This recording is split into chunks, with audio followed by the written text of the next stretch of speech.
ਆ ਵੇਖ ਲਓ ਤੁਸੀਂ ਛੂਟੇ ਲਾਉਣ ਵਾਲੀ ਨੂੰ ਵਾੜ ਦੇ ਦਿੱਤਾ ਵਾ। ਚਾਚੇ ਨੂੰ ਵੀ ਦੇ ਦਿਓ। ਚਾਚਾ ਕਿਹੜਾ ਮਿੱਟੀ ਖਾਂਦਾ ਜਾਂ ਚਾਚਾ ਤੁਰਿਆ ਜਾਂਦਾ ਡਿੱਗ ਪੈਂਦਾ ਵਾ? ਦੱਸੋ ਫਿਰ। बकवास बंद कर। ਨਾ ਦਿਓ ਨਾ ਦਿਓ ਨਾ ਦਿਓ। ਦਰਿਆ ਚੜਿਆ ਮਰਾਸੀ ਪੜਿਆ ਜਾਲੀ ਫਾਰਮ 47 ਦੇ ਨਾਲ ਈਵਾਨ ਦੇ ਵਿੱਚ ਵੜਿਆ। ਹਰ ਆਉਂਦੇ ਜਾਂਦੇ ਬੈਠੇ ਖਲੋਤੇ ਖਾਂਦੇ ਪੀਂਦੇ ਬੰਦੇ ਨੂੰ ਤੰਗ ਕਰਦੇ ਆ। ਅੱਲਾ ਭਾਗ ਲੱਗੇ ਰਹਿਣ, ਮੌਲਾ ਖੁਸ਼ ਰੱਖੇ। ਜਿਹੜਾ ਪੂਰਾ ਪਾਕਿਸਤਾਨ ਖਾ ਗਏ ਆ ਉਹ ਖਾਨ ਸਾਹਿਬ ਦੀਆਂ ਬੁਰਕੀਆਂ ਗਿਰਨ ਡਏ ਆ।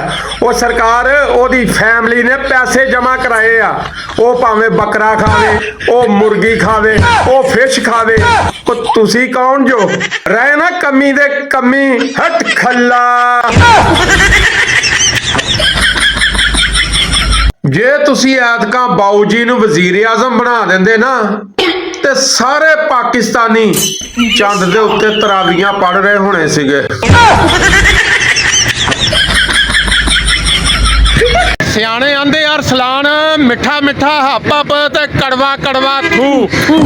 ਗੱਲ ਇਹ ਆ ਵੀ ਆਟੇ ਦੇ ਥੈਲੇ ਦੇ ਉੱਤੇ ਤੇ ਮੀਆਂ ਸਾਹਿਬ ਦੀ ਤਸਵੀਰ ਲਾਤੀ ਆ ਤੇ ਬਾਕੀ ਜਿਹੜੇ ਦੂਸਰੇ ਬਿਜਲੀ ਦੇ ਬਿੱਲ ਨੇ, ਗੈਸ ਦੇ ਬਿੱਲ ਨੇ, ਇਹ ਦੂਜੇ ਤੀਜੇ ਵੀ ਕੋਈ ਮਿਹਰਬਾਨੀ ਕਰੋ, ਮੀਆਂ ਸਾਹਿਬ ਦੀ ਫੋਟੋ ਲਾਓ। ਅਸੀਂ ਮੀਆਂ ਸਾਹਿਬ ਨੂੰ ਵੇਖੀਏ, ਅਸੀਂ ਆਵਾਮ ਨੂੰ ਮੀਆਂ ਸਾਹਿਬ ਨਾਲ ਪਿਆਰ ਕਰ ਦਈਏ।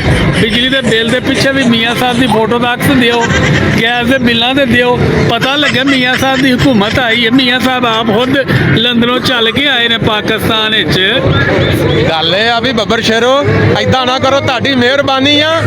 ਝੂਠ ਤੇ ਸੱਚ ਨਾਲ ਨਾਲ ਰੱਖੋ ਆਟੇ ਦੇ ਥੈਲੇ ਤੇ ਬਿਜਲੀ ਦੇ ਬਿੱਲਾਂ ਤੇ। ਇਨਸ਼ਾਅੱਲਾ ਉਮੀਦ ਆ ਵੀ ਅੱਜ ਸਾਰੇ ਹੀ ਪ੍ਰਿੰਟਿੰਗ ਹੋ ਕੇ ਆਉਣਗੇ ਇਨਸ਼ਾਅੱਲਾ।